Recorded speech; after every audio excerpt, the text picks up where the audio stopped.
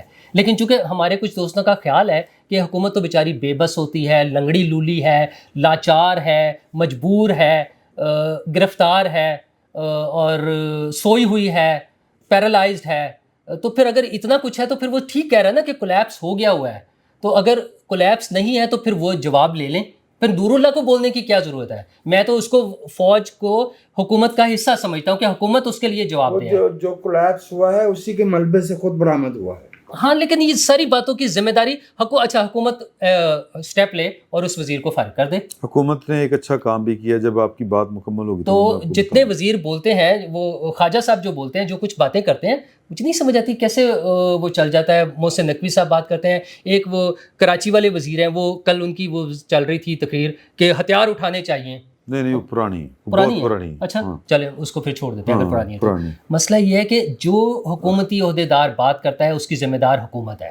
اگر وہ اس پہ اسٹیپ لے سکتے ہیں تو ٹھیک ہے، اگر نہیں لے سکتے تو پھر ان کے ساتھ جو چل رہا ہے ایسے ہی چلتا ہے. اچھا، میں ایک اچھی خبر جو ہے وہ یہ ہے کہ گوگل نے پاکستان میں دفتر کھول لیا اپنا.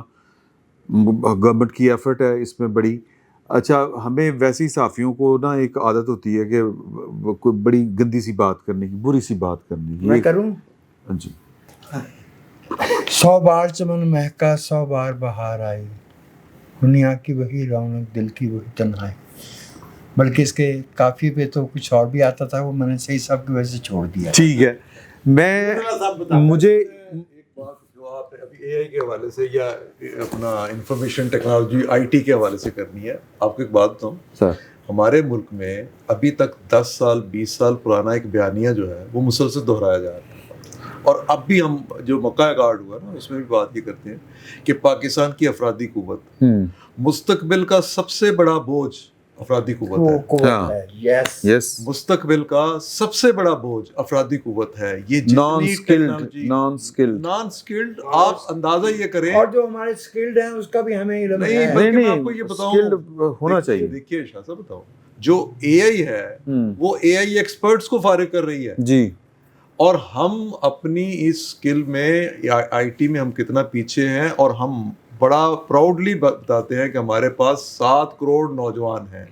ہم بتاتے ہیں 6 سال سے لے کے 29 سال کی ایج کے ہمارے پاس 16 کروڑ لوگ ہیں. جی جی. یہ 16 کروڑ لوگ آپ یہ ذہن میں رکھیں. 10 سال پہلے اسکینڈینیوین کنٹریز میں اس بات پر بحث ہو رہی تھی کہ ویکلی ورکنگ ڈیز کتنے ہونے چاہیے. ان ورکنگ ڈیز کو وہ کم کر کے اور پھر ورکنگ آورز کو کم کر کے پھر وہ کہہ رہے تھے کہ پھر بھی ہمارے پاس اتنے لوگ فارغ رہ جائیں گے. ان کو ہم نے کیا کرنا ہے؟ پاکستان میں، انڈیا میں، ان جیسے کنٹریز میں ایسی بالکل کوئی سوچ نہیں. اسپیشلی پاکستان میں جہاں پہ غریبوں کی تعداد جو ہے، غربت کے نیچے جانے والوں کی تعداد وہ 39% وہ ہے جو سرکاری طور پہ. اس سے زیادہ کتنی ہے وہ ہم سب جانتے ہیں. انڈیا نے پچھلے 5 سال میں پاورٹی سے کتنے لوگوں کو اوپر لے کے آیا ہے. چائنا کتنے لوگوں کو لے کے گیا اور ان کی پلاننگ کیا ہے. ہماری کوئی پلاننگ نہیں ہے. ہماری آئی ٹی میں جتنی آئی ٹی پاکستان میں انٹروڈیوس ہوگی اتنی پاکستان میں بے روزگاری بڑھے گی. میں جو نقطہ میں بیان کرنے لگا تھا گوگل والا، آپ کر لیں. آپ نے کہا تھا نا کہ ساری عادت ہے بچے وہ کرنی ہے. فروخی صاحب بڑے صاحب نہیں، وہ بات بالکل ٹھیک کی ہے. بات بالکل ٹھیک. بات یہ جو گوگل کا یا اگر آفس بنتے ہیں نا، پھر جو انٹرنیشنل لاز ہیں یا پھر ان کی جو پالیسی ہے، جس ملک میں وہ اپنا آفس کھولتے ہیں نا، اب تو ہمیں کہیں اور سے کنٹرول کیا تھا. جس ملک میں اس ملک کی جو پالیسی ہے، دیٹس دا پوائنٹ. ٹھیک ہے نا، جس ملک کی پالیسی ہے اس کو پھر وہ فالو کرنا پڑتا ہے ان کو. یس. یہ جو گوگل سے متعلقہ جتنے بھی فورم ہے وہاں پھر جو اینڈرائڈ جو پاکستان کی پالیسی ہے نا، حکومت پاکستان جو بھی بنائے گی، حکومت پاکستان کے پیچھے اسٹیٹ کے پیچھے کون کون ہے، جو بھی پالیسی جیسے بھی بنتی ہے، وہ ساری فائر وال یہ وہ شاید لگانے کی پھر اس طرح. سر میں میری بات آپ نے اچک لی.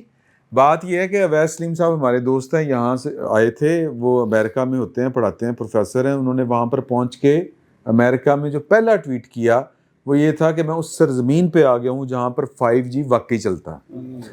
تو پاکستان میں 5 ویسے تو لوگ جی اتنے ہمارے ہیں، یہ جتنے بھی ہیں جو ابھی آپ بات کر رہے تھے، ان کے پاس یہ آئی ٹی کا کام کرنے کے لیے، اے آئی کا کام کرنے کے لیے جو 5G کنیکشن جو ہے اسپیڈ نہیں ہے، یہاں لو جی اور آؤ جی وہ ہے.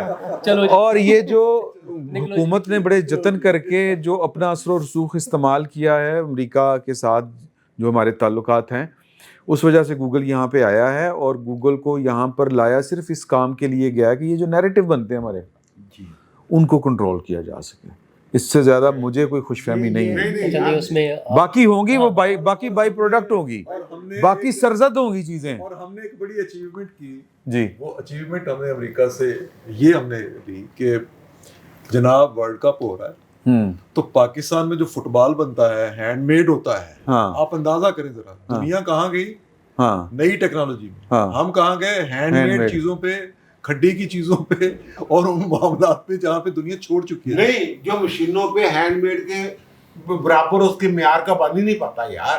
ہاں یہ بھی ایک ہے، وہ کرکٹ کا جو بھی گیند ہے وہ ایک روایت ہے نا. اچھا نہیں، اس میں ایک چیز یہ تو ہو گیا ہینڈ میڈ کے حوالے سے، اس میں تو ابھی ایک پازیٹیو چیز بھی ہے. دوسرا ہم بڑا وہ سیلیبریٹ دنیا کے آج بھی جو مہنگے ترین جوتے ہیں وہ ہینڈ میڈ ہے. ہاں لیکن جو ہم جس کو اچھا وہ بہت چھوٹی سی مارکیٹ، بہت چھوٹی سی مارکیٹ ہے. جب بھی جوتوں کی بات کرتے ہیں مجھے لگتا ہے پاکستانی عوام کا ذکر ہو رہا ہے. وہ بہت چھوٹی سی مارکیٹ ہوتی ہے، لیکن ایک چیز جو ہمارے ہاں وہ ڈیٹا سینٹر آئے ہیں، کچھ بنے ہیں، اس پہ بڑا سیلیبریٹ کیا گیا. اچھا ظاہر ہے ایک نئی چیز ہو رہی ہوتی ہے، ہمیں کرنا بھی چاہیے، لیکن اس کے جو سائیڈ ایفیکٹس اور جو اس کے نقصانات ہیں، وہ جو پانی کا جتنا زیادہ استعمال اور ماحولیات کی حوالے سے جو نقصان ہے، شاید اس کو مد نظر نہیں رکھا گیا. امریکہ دے وچ بھی تے ہے نا، ہاں تو اسی لیے وہ دنیا سے باہر لگا رہے ہیں نا اپنے ملک سے. وہ انہوں نے وہاں جا کے نہیں کچھ ہم نے اپنے بھی لگوائے ہیں نا، اپنے بھی لگا رہے ہیں نا. انہوں نے وہ شفٹ کر کے وہ جہاں وہ کیا کہتے ہیں گلیشیئرز ہیں وہاں جا کے لگا رہے ہیں. ہم شہروں میں لگا رہے ہیں. اور دوسرا اگر میں آپ کی ایک میٹنگ کا تھوڑا سا سنا دوں، ایک بڑے اعلیٰ افسر سے آپ کی میٹنگ ہوئی، کریں ان کی خبر ثانی. میں وہ میٹنگ میری یہی پتہ ہے نا. اچھا نہیں، میں ان کے ساتھ ہے، یہ مجھے بھی لے گئے تھے ساتھ، ان کی مہربانی. تو آپ ہمیشہ ایسے مواقع پہ ان کے ساتھ ہی ہوتے ہیں. اچھا اس میں مزیدار بات یہ ہے کہ ویسے تو گپ شپ کے لیے تھی، لیکن انہوں نے نا 2-3 انہیں کام کہہ دیے. اور کام کیا تھے کہ سڑکوں پہ نا فٹ پاتھ نہیں ہے فلاں جگہ پہ، وہ ہونی چاہیے. بچوں کے سلیبس میں جو ہے نا وہ سیوک سینس کے حوالے سے، جو کیریکٹر بلڈنگ کے حوالے سے چیزیں ہیں وہ نہیں ہیں، وہ ہونی چاہیے. ہاں تجاویز، میں وہی بتا رہا ہوں نا کہ وہ کام کیا تھے. وہ حضور میں یہی ریکویسٹ کر رہا ہوں نا کہ وہ اپنا کوئی کام نہیں تھا، جو تجاویز تھیں. اور یہ جو ٹریفک کے مسائل ہیں کہ سڑک پر درمیان میں کھڑے ہوئے ہیں اور ٹریفک رکی ہوئی ہے، اس سے بجائے ٹریفک سموتھ ہونے کے حادثات کا خطرہ ہے، اور وہ صرف چلان جو ان کے ٹارگٹس بنے ہوئے ہیں. اور ان صاحب نے بڑے ہی اچھے طریقے سے اس کو رسپونڈ کیا، اور جہاں پر ہو سکتا تھا ممکن انہوں نے 1-2 چیزوں پہ ایک آپ سمجھے کہ ایکشن لینے والی بات بھی ہوئی. اس میں انفارچونیٹ ساتھ کیا ہے کہ کیا ہمارے عوامی نمائندے ایسے ہیں جن تک اس طرح کی بات پہنچائی جا سکتی ہے اور وہ اس پر ایکشن بھی لیتے ہوں، جبکہ یہ ان کا بیسک ان کے کام ہے یہ کرنے کے. میں آپ سے عرض کروں، ٹھیک ہے، ان کے اپنے کام ہے کرنے کے، لیکن مجھے ایک سے زیادہ وفاقی اور صوبائی وزراء سے ملاقات کا کبھی کبھار موقع مل جاتا ہے. بھی میں ان میں سے بیشتر کی اپنے شعبے کے بارے میں معلومات سے اس قدر متاثر ہوا ہے کہ ان سے درخواست کی کہ سرکار یہ معلومات باقی لوگوں تک بھی یا ہم تک بھی جو ہے. تو انہوں نے بلا لینا سی نا تھے، لغاری صاحب تھے. اچھا، پانی کے موضوع میں بات کر رہے تھے، پانی ان کا خاص موضوع ہے، تو بلا لیتے ہیں ان کو کسی دن، سارا کچھ کریں گے. تو میرا خیال اجازت میں ہے سر ان سے، تو انشاءاللہ اگلے جمعے آپ کی خدمت میں دوبارہ حاضر ہوں گے. اجازت دیجیے، اللہ حافظ.